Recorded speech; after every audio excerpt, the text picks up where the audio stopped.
Hola, muy buenas tardes. Mi nombre es Sebastián y hoy hablaremos de sepsis. La definición de sepsis es una respuesta desregulada del huésped a una infección que conlleva a una disfunción orgánica aguda. En los albores de este concepto se exigía la presencia de el síndrome de respuesta inflamatoria sistémica, abreviado como SIRS, que con el tiempo la verdad es que esto ha dejado de ser perentorio para hablar de sepsis, ya que sus características se podrían encontrar en una respuesta adecuada y regulada por el paciente. El nombre sepsis proviene del griego "sepsis", que se puede traducir como pudrirse. Esta es una condición de gran importancia para el internista porque es un problema global de altísima prevalencia y que requiere su identificación y manejo presto para mejorar el pronóstico del paciente. No podemos prolongar nuestra terapia. Sobre su epidemiología, la verdad es que la sepsis es un problema global, tiene una alta carga de morbimortalidad y muchos costos asociados predominantemente en los países de menores recursos. Se estima que el año 2017 hubo unos 50 millones de casos de sepsia a nivel mundial, con 11 millones de muertes relacionadas a ello. Se estima también que la sepsis representaría aproximadamente un 20% de las causas de muerte a nivel mundial. El gráfico como de prevalencia de la sepsis es bimodal, donde tenemos una mayor prevalencia en niños menores de 5 años y luego hay un alto pic con ascenso exponencial desde los 60 años en adelante, donde ese grupo abarca hasta un 70% de los casos de sepsis. Acá los pacientes tienden a presentar más comorbilidades que alteran el correcto funcionamiento del sistema inmune, por lo tanto los cuadros tienden a ser bastante severos. Sobre la etiología de la sepsis, la verdad es que están descritas todo tipo de infecciones, sean estas bacterianas, virales, fúngicas o parasitarias. La epidemiología respecto de cuál es la que predomina, en verdad, depende mucho de la población a la cual voy a estudiar, pero lo que se describe en general, es que los focos más comunes son el pulmonar, el abdominal, el genitourinario, teniendo el pulmonar un 50% de los casos y los dos siguientes un 20 cada uno. También existen varios casos en donde el foco es el tracto sanguíneo o la piel, pero en verdad esta distribución respecto de los focos también varía mucho según localización geográfica y según el perfil de paciente que estoy estudiando. Sobre los microorganismos más comunes, la verdad es que las bacterias se llevan el primer lugar, en donde habitualmente son gran positiva o negativa, indistintamente. Y particularmente en Estados Unidos, la especie cándida de los hongos es la tercera causa más común de bacteriemia, que no es sinónimo de sepsis, pero lo tratamos de usar como subrogado eso. Y habría hasta un 50% de los casos de sepsis donde el microorganismo no es identificado. En estos casos se puede identificar el foco, pero no necesariamente el microorganismo. Sobre la fisiopatología de la sepsis, primero hablemos un poco de lo que es la respuesta normal a la infección, donde el patógeno culpable de la infección expresa componentes microbianos se abrevian PAMP, los Pathogen Associated Molecular Patterns, que puede ser ADN, exotoxinas, endotoxinas, en el fondo cualquier tipo de molécula y donde las células de inmunidad innata, habitualmente los macrófagos, reconocen estos PAMPs a través de unas pequeñas receptores que se llaman PRR, Pattern Recognition Receptors. Además, a destacar que nuestras mismas células, las células endógenas, liberan estructuras que se llaman alarminas, que serían DAMPs, DAMP, que son los Danger Associated Molecular Patterns, que también son reconocidas por estos PRR de los macrófagos que ya he comentado. Por otra parte, los neutrófilos fagocitan a los microorganismos y estos secretan péptidos antimicrobianos. Los neutrófilos así liberan estas nets famosas que son neutrophil extracellular traps, hacen como unas mallitas en el fondo que ayudan a eliminar a los patógenos. Sin embargo, obviamente estas nets también promueven inflamación y daño tisular. Y por último, se activan los polimorfonucleares que se agregan y se marginan hacia el endotelio y van migrando hacia el sitio de la injuria. Cuando llegan, liberan mediadores, en el fondo inflamatorios, que son los responsables de la respuesta inflamatoria local, a reconocer clásicamente el eritema al calor local. Ahora, sobre la sepsis, se describe que hay una desregulación inmune, donde hay una inflamación excesiva, dada principalmente por la exageración de los mecanismos recién mencionados. se hiperexpresan citoquinas proinflamatorias, como lo son TNF-alfa o interleuquina 1, y hay una hipofuncionalidad relativa a los neutrófilos, de los monocitos, de los linfocitos T, tiende a haber como una, como les digo, hipofuncionalidad. Por otra parte, se hiperactiva el complemento y esto causa daños tisular y microvascular que va promoviendo mayor inflamación. Es muy importante en la sepsis la desregulación de la vasculatura. Es un sitio clave del daño que se produce en la sepsis y donde el endotelio en el fondo y la vasculatura produce una expresión abundante de receptores de citoquinas, quimiosinas, señales de daño, se pierde el glicocálix y eso predispone a mayor formación de NETs, que como vimos previamente causa daño local e inflamación. Y además esto promueve la agregación plaquetaria por la expresión de distintas células, o sea, de distintas moléculas que ya he comentado. A través de todo esto, el daño vascular se pierde la regulación de la permeabilidad capilar y podemos ver eventualmente edema y leak, etcétera. ¿Cuál es el enfrentamiento diagnóstico frente a un paciente con sepsis? Lo primero que tenemos que intentar hacer, obviamente, recibir al paciente es tratar de identificar la sepsis. Es muy importante darse cuenta que uno se enfrenta a un paciente con sepsis.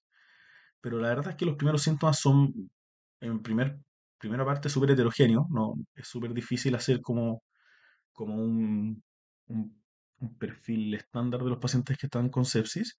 Y son inespecíficos y evolutivos también. Depende en qué momento la sepsis llega el paciente a nuestra consulta o a la urgencia. Y obviamente son muy inespecíficos, son confundibles con otras cosas. En ese contexto, las guías y en el fondo la gente que escribe los papers de este tema sugieren considerar sepsis en todos los pacientes que tengan una infección severa o una disfunción orgánica no explicable por una causa no infecciosa. Hay algunas escalas que ayudan con esto, como el famoso SOFA o el Q-SOFA, que en el fondo está recomendado, por ejemplo, antiguamente en los sepsis 2 y 3, pero la última campaña de la publicación del Surviving Sepsis, que es del 2021, ya no se recomienda. Hay otra escala, por ejemplo, el NEWS, que esta sí está recomendada por el Surviving Sepsis Campaign, eh, que podríamos utilizar para reconocer precozmente estos pacientes. Ahora, la clínica de estos pacientes, como hablamos previamente, muy heterogénea en la presentación clínica. Hay síntomas generales, inespecíficos de infecciones, fiebre, malestar, puede haber hipotermia, y hay síntomas que son específicos del signo de infección. Si es que es pulmonar, puede llegar con tos, con expectoración. Si es que es urinaria, puede tener síntomas urinarios, abdominal, diarrea, vómito, etcétera. Habitualmente vamos a pillar síntomas de disfunción orgánica, que pueden ser la confusión, oliguria, hipotensión, disnea, que no tengan directa relación con el sitio primario de la infección. Vamos a tener que ir a buscar en estos pacientes sus antecedentes con comorbilidades como el cáncer, que estén sometidos en diálisis o que tengan cualquier disfunción orgánica crónica en realidad, que nos van a afectar la interpretación del cuadro, la toma de decisiones. Mm. Y también tenemos que preguntar por fármacos que puedan enmascarar la respuesta fisiológica que el cuerpo hace frente a la sepsis, como puede ser el uso de beta-bloqueo o antipiréticos, que no, como les digo, que oculten la respuesta del cuerpo. A todos los pacientes los vamos a monitorizar, vamos a tomar signos vitales y algún dato acá importante es que podemos tener como a nuestra mano el llamado índice de choque, que es la frecuencia cardíaca partida en la presión arterial sistólica. Si es que esto está sobre 1, tiende a ser, en el fondo nos llama más la atención y tenemos que tener ojo, eso es un índice de choque positivo. Y como comentamos previamente sobre los signos vitales, ojo que puede haber hipotermia, no siempre es fiebre. Y sobre el examen físico en el fondo y la cercanía que tenemos que tener el paciente, vamos a ir a buscar los signos de perfusión clínica. Eh, el llene capilar, que haya mottling o piel moteada o que haya confusión. La oliguria también se describe como signo de perfusión clínica, pero en un contexto agudo, la verdad es que es muy, muy, muy difícil pesquisar oliguria, porque no es que el paciente esté orinando 24/7. Para el diagnóstico de sepsis, al paciente le vamos a tomar laboratorio bastante amplio en el fondo. Vamos a tomar un recuento hematológico en donde hay que en el fondo sospechar sepsis o que llame la atención tanto la leucocitosis como la leucopenia, o que haya presencia de granulocitos inmaduros en el frotis, como una desviación izquierda.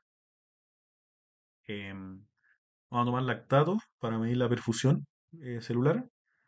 Vamos a tomar función renal, buscando daño a órgano blanco en el fondo, junto con gases que nos van a ayudar con la evaluación de la perfusión. Vamos a tomar la glicemia, pruebas hepáticas, pruebas de coagulación, parámetros inflamatorios como la proteína C reactiva, la procalcitonina. Y esto no puede faltar y es súper clave. eh, Hay que tomar hemocultivos periféricos, hay que tomar urocultivo y obviamente hay que ir a buscar dirigidamente, según la sospecha, un estudio microbiológico apropiado. Siempre se va a recomendar que esto se haga antes del inicio de antibióticos, pero si por algún motivo, por la urgencia en la que están, ¿cómo se dice? Por la disponibilidad, por los recursos, por algún problema, tomar el estudio microbiológico va a retrasar el inicio de antibióticos, no se espera a la toma de muestras. Se deben iniciar los antibióticos de forma muy precoz porque si no está asociado directamente a una alteración a una elevación de la mortalidad. Sobre las imágenes que le podemos hacer a nuestros pacientes, la verdad es que va a ser según síntomas y sospecha clínica. Hay que ir enfocado en las imágenes según el foco infeccioso. Por la mayor disponibilidad actualmente, el escáner obviamente es una muy buena opción. ¿Cuál es el tratamiento de un paciente que se enfrenta a nosotros con sepsis? Eh, es fundamental la precocidad con la que vamos a realizar este tratamiento. La recomendación habitual es en la primera hora, en el fondo, hacer las siguientes cosas que vamos a comentar, ojalá en la media hora, de hecho. Y como comentamos antes, siempre estos pacientes tenerlos monitorizados.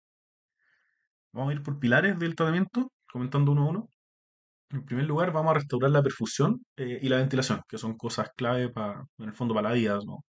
Si no nos vamos a quedar sin pacientes.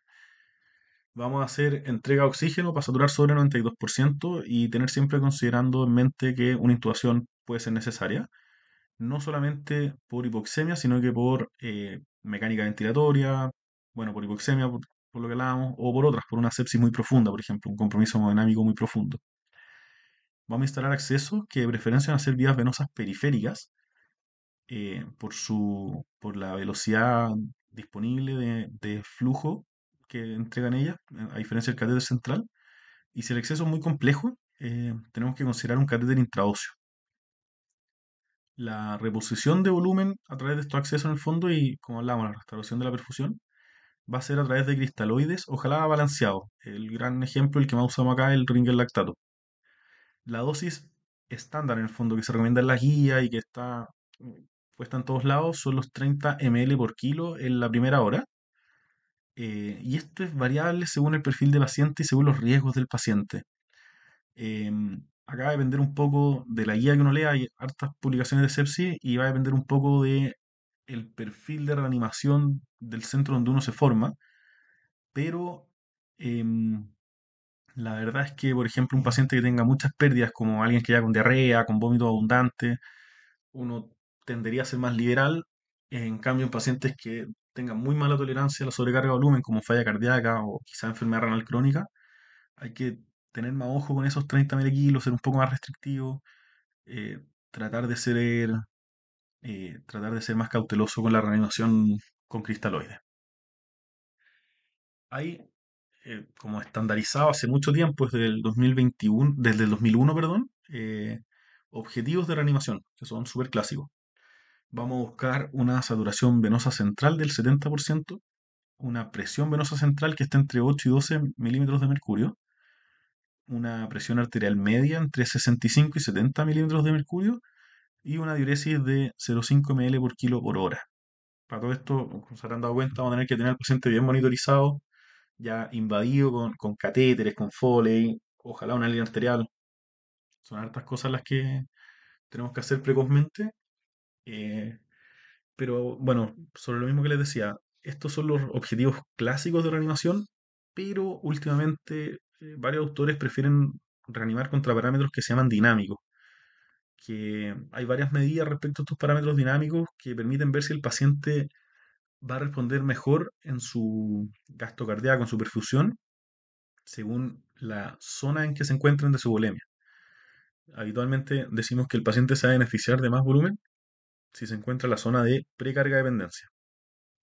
Así tenemos en el fondo, informes que nos permiten medir que el gasto cardíaco aumente luego del alza de las piernas o del bolo cristaloide. Si tenemos un paciente intubado y con línea arterial, podemos ver la variación de presión de pulso, o si somos audaces con el ecocardiograma, podemos hacer una medición de la variación del VTI en relación a estos pequeños, eh, estas pruebas de volumen, en el fondo, la aleación de las piernas o el bolo chiquitito cristaloide. Si es que hay una mala respuesta hemodinámica a la reposición de volumen, hay que considerar el inicio de drogas vasopresoras. La recomendación habitual es noradrenalina y se puede iniciar por vía periférica en un inicio, no es necesario esperar el catéter venoso central. Ahora, segundo pilar del tratamiento, vamos a hablar del control de la infección. Se debe iniciar antibióticos de forma empírica. Esto sí o sí dentro de los primeros 30 minutos, máximo en la primera hora, y es según la sospecha del foco clínico. Mientras más yo retrase el inicio de los antibióticos, más mortalidad tiene el paciente. Y como les comentaba antes, ojalá tener cultivos previos a la administración, pero si no es posible, no es posible y se parten los antibióticos de todas formas. Se recomienda usar dosis plena, independiente de disfunciones renales o hepáticas. Y el esquema recomendado, en verdad, depende mucho del lugar de la práctica clínica, de la microbiología local, de los perfiles de resistencia del centro, del mismo paciente, si es que tuvo antibióticos previamente, si tuvo microorganismos resistentes previamente, y del contexto clínico, si es que es intrahospitalario versus un paciente de la comunidad. A grandes rasgos hay que considerar cobertura para bacilos gram negativos con cefalosporinas de tercera o cuarta generación, o piperacilina tazobactam, o carbapenémico, y para cocáceas gram positivas, perdón, una cefalosporina primera o vancomicina en caso de que sospechemos resistencia. Sobre el soporte de los órganos, vamos a intentar el manejo del foco infeccioso con drenajes, aseos, si es que fuera posible, cirugía eventualmente. Vamos a transfundir hemocomponentes según gatillos habituales. Vamos a suplementar con glucocorticoides si es que sospecha una insuficiencia suprarrenal o en caso que el choque sea refractario a las medidas que esté utilizando. Y vamos a considerar el uso de un segundo vasopresor si es que la hemodinamia no responde pese a una adecuada resucitación con volumen y el primer vasopresor. En algunos casos incluso se puede considerar el uso de inodrops. Luego de esta primera evaluación se hace el seguimiento perfusional del paciente. Para ello históricamente se ha recomendado el control periódico del lactato como marcador de estrés celular e ir en búsqueda del descenso sostenido del lactato. Se ha demostrado que también se podrían usar parámetros clínicos como subrogante del lactato cuando este no esté disponible o en el fondo más rápidamente. En particular vamos a hablar de la andrómeda, que es un estudio que fue de nuestro centro, entonces siempre es bien mencionado acá, que comparó el gene capilar contra el lactato, donde no hubo diferencia estadísticamente significativa, pero sí con notoria tendencia a la disminución de la mortalidad. Por su fácil implementación y costo cero, se recomienda harto usar en la práctica clínica. Según la evolución, vamos a ajustar antibióticos según el microorganismo identificado, vamos a reducir el espectro de antibióticos si es que fuera posible, y vamos a reconsiderar el control de la fuente si es que no lo hemos hecho antes. Vamos a discutir siempre con los equipos quirúrgicos o intervencionales para intentar lograr eso. El retraso en este control de fuente infecciosa también está asociado a mayor mortalidad en todos los pacientes que llegan con un shock séptico. El pronóstico, la verdad es que tiene un riesgo vital del evento importante, entre un 10 y un 50%, y post alta hay un mayor riesgo de mortalidad y hospitalización versus la población general. En el fondo, esto no es gratis. Este riesgo dura incluso hasta 2 años, según los estudios. Entre los sobrevivientes de los pacientes que cursan con sepsis, hay un mayor riesgo de disfunción cognitiva, empeoramiento de las patologías crónicas previas, una limitación funcional, imposibilidad de lograr retorno laboral, etcétera. En el fondo, en general, es una mucho peor calidad de vida. Y existe un concepto de PICS que podemos conversar más extensamente después respecto a los pacientes que cursan con una sepsis y pasan mucho tiempo en la UPC.